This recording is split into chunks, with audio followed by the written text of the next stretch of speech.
नमस्कार, सत श्रीकांत। अर्थ क्लासेस में सभी विद्यार्थियों का स्वागत है। आज क्लास 12 का इकोनॉमिक्स का थर्ड चैप्टर मुद्रा तथा बैंकिंग का जो टिप देखने वाले हैं। पहला क्वेश्चन, भारत का केंद्रीय बैंक है रिजर्व बैंक ऑफ इंडिया। व्यापारिक बैंकों का कार्य निम्न में से कौन नहीं है? बिना ब्याज के ऋण देना। अगला क्वेश्चन, केंद्रीय बैंक मुद्रास्फीति को नियंत्रण में रखने के लिए अपनाता है महंगी साख नीति। बैंक जितनी अधिक राशि अपने पास रखेंगे उसकी साख निर्माण की शक्ति उतनी ही कम हो जाएगी। साख निर्माण से तात्पर्य बैंकों की उस शक्ति से है जिसके द्वारा वे गौण जमाओं का विस्तार करते हैं। बैंकों द्वारा साख निर्माण के लिए निम्न में से कौन सी शर्त आवश्यक नहीं है? नगद सुरक्षित कोष अधिक हो। बैंक निम्न में से कौन सी सुविधा प्रदान नहीं करते? व्यापारियों के लिए परिवहन सुविधा देना। बैंक पूंजी निर्माण को बढ़ावा देते हैं, लोगों के निष्क्रिय बचतों को एकत्रित करके। मुद्रा का कार्य नहीं है वस्तु विनिमय का कार्य करना। मुद्रा में वे सभी वस्तुएं सम्मिलित की जाती हैं जो किसी भी समय या स्थान पर बिना संदेह या जांच पड़ताल के वस्तुओं और सेवाओं को खरीदने या कर्ज चुकाने के साधन के रूप में सामान्य स्वीकार की जाती है। परिभाषा किसने दी? मार्शल ने। वस्तु विनिमय प्रणाली की विशेषता नहीं है धन संचय करने में आसानी। मुद्रा के अभाव में निम्न में से कौन नहीं होता? बाजार का आकार अप्रभावित रहता है। निम्न में से किससे निकट मुद्रा नहीं कहते हैं? करेंसी नोट और सिक्के। वस्तु विनिमय प्रणाली की आवश्यक शर्त कौन सी है? उपरोक्त सभी आवश्यकताओं का सीमित होना, आर्थिक रूप से पिछड़ा समाज, सीमित विनिमय। वस्तु विनिमय प्रणाली की निम्न में से कौन सी कठिनाइयाँ हैं? उपरोक्त सभी, दोहरे सहयोग का अभाव, वस्तु विभाजन में कठिनाई, सर्वमान्य मूलक मापक का अभाव। मुद्रा के प्राथमिक कार्य के अंतर्गत निम्न में से किसे शामिल किया जाता है? ए और दो दोनों। विनिमय का माध्यम, मूल्य का मापक। मुद्रा के गौण कार्य के अंतर्गत निम्न में से किसे शामिल किया जाता है? उपरोक्त सभी, स्थगित मुद्रा की माप, मूल्य स्थानांतरण, मूल्य का संचय। केंद्रीय बैंक के निम्न में से कौन से कार्य हैं? उपरोक्त सभी, सरकार का बैंकर नोट निगमन का अधिकार, विदेशी विनिमय कोष का संरक्षक। साख नियंत्रण के प्रमुख उद्देश्य निम्न में से कौन है? उपरोक्त सभी, कीमत में स्थिरता लाना, विदेशी विनिमय दर में स्थिरता लाना, उत्पादन में एवं योजना में वृद्धि। अगला क्वेश्चन,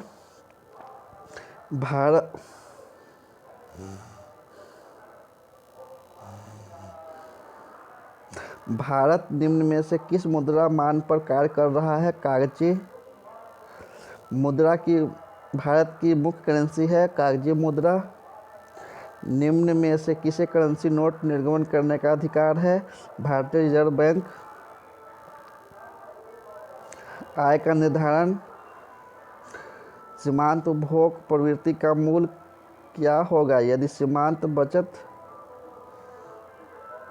की प्रवृत्ति 0.2 है, 0.8। The general theory of employment, interest and money नामक पुस्तक किसने लिखी? जे.एम. कीन्स ने। एक निश्चित समय अवधि में अर्थव्यवस्था में उत्पादित वस्तुओं और सेवाओं के कुल मूल्य को कहते हैं समय पूर्ति। अर्थव्यवस्था में उस समय संतुलन अवस्था होगी जब कुल मांग कुल पूर्ति के बराबर होगी। आय के संतुलन स्तर पर बचत और निवेश बराबर होते हैं। समग्र मांग होती है उपभोग मांग प्लस निवेश मांग। समान मांग का घटक निम्न में से कौन नहीं है? कुल लाभ। बाजार का नियम किसने प्रस्तुत किया? जे.बी. सेन ने। जे.बी. सेन का बाजार नियम लागू होता है वस्तु विनिमय पर और मुद्रा विनिमय पर? किस के अनुसार बेरोजगारी दूर की जा सकती है समग्र मांग बढ़ाकर? किस का रोजगार सिद्धांत अल्पकालीन है? अगला क्वेश्चन, किस के अनुसार अति उत्पादन और बेरोजगारी का मुख्य कारण कुल मांग में कमी?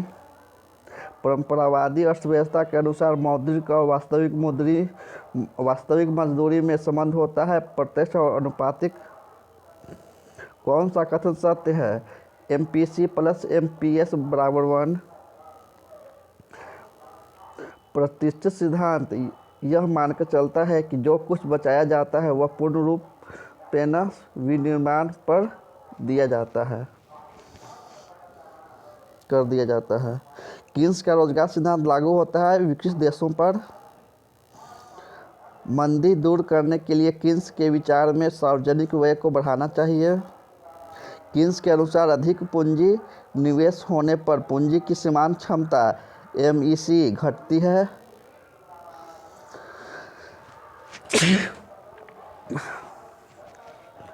प्रतिष्ठित अर्थशास्त्रियों के अनुसार मुक्त बाजार अर्थव्यवस्था में अनैच्छिक बेरोजगारी नहीं पाई जाती। किस के अनुसार मुद्रा की मांग में वृद्धि होने पर मूल्य स्तर बढ़ जाता है? निवेश के विधि के एक घटक कौन से हैं? पूंजी की सीमांत क्षमता, ब्याज की दर। एक खुली अर्थव्यवस्था में सामूहिक मांग के निम्न में से कौन से घटक हैं? उपभोग, निवेश, सरकारी व्यय, शुद्ध निर्यात। क्लासिकल विचारधारा निम्न में से किन तथ्यों पर आधारित है? सरकारी व्यय एवं शुद्ध निर्यात। केन्सियन विचारधारा के अंतर्गत आय के संतुलन का निर्धारण निम्न में से कौन है? सामूहिक मांग, सामूहिक पूर्ति। आय तथा उत्पादन के संतुलन स्तर पर सामूहिक मांग में वृद्धि होने पर निम्न में से किसमें वृद्धि होती है? उपरोक्त सभी आय, रोजगार, उत्पादन। बाजार के नियम का प्रतिपादन निम्न में से किसने किया? JB सेन ने। प्रतिष्ठित सिद्धांत के अनुसार निम्न में से कौन सा कथन सही है? अर्थव्यवस्था सदैव पूर्ण रोजगार की स्थिति में रहती है।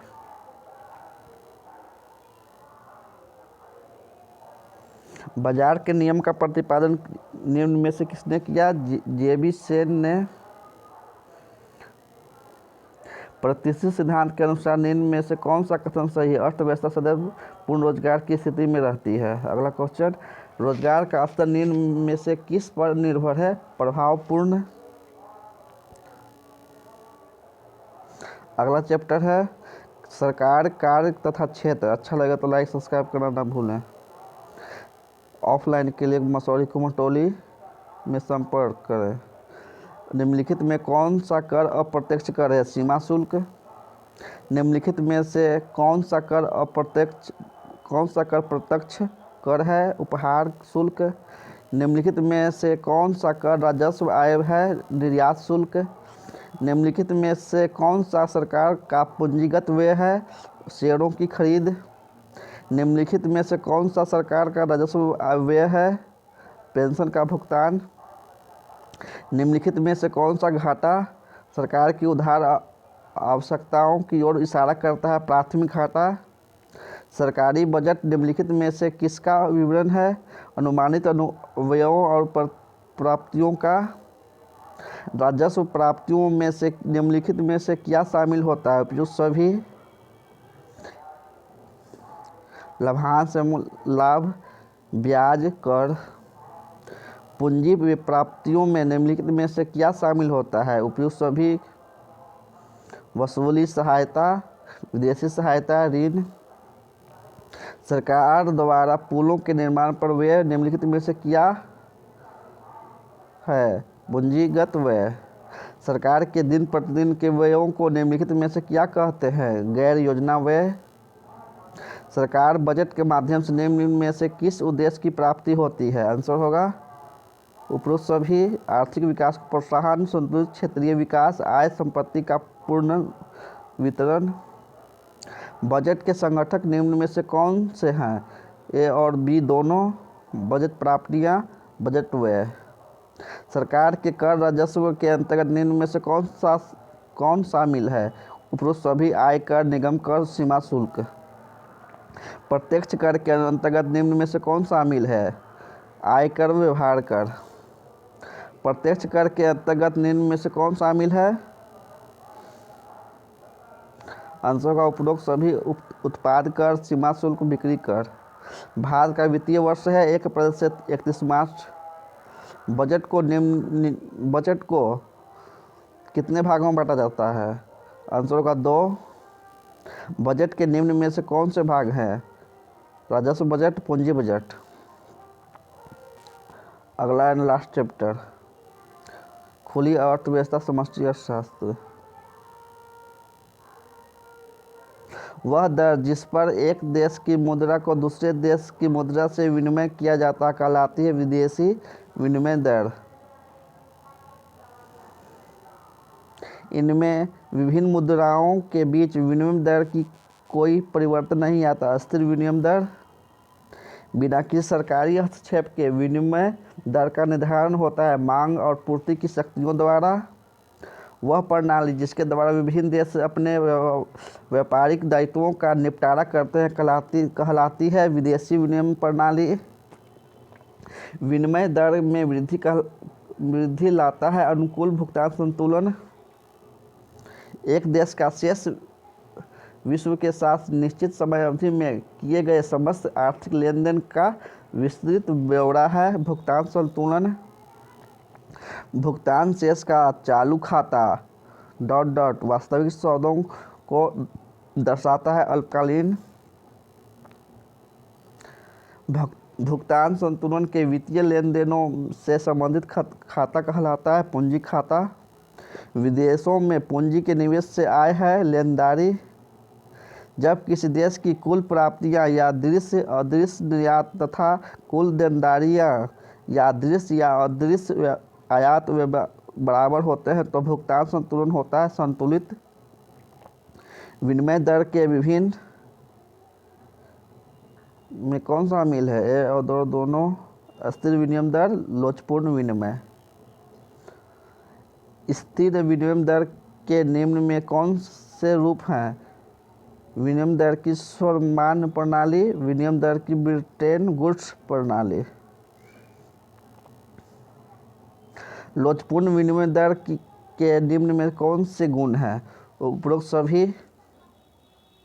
सरल प्रणाली, सतत समायोजन, भुगतान संतुलन में सुधार। विदेशी विनिमय की मांग के प्रमुख स्रोत कौन से हैं? उपरोक्त सभी। विदेशों से वस्तुओं और सेवाओं का आयात, विदेशों से भेंट उपहार योजना, विदेश में निवेश। भुगतान शेष की संरचना में निम्न में कौन से खाते सम्मिलित होते हैं? चालू खाता, पूंजी खाता। धन्यवाद। इकोनॉमिक्स का चैप्टर समाप्त हुआ।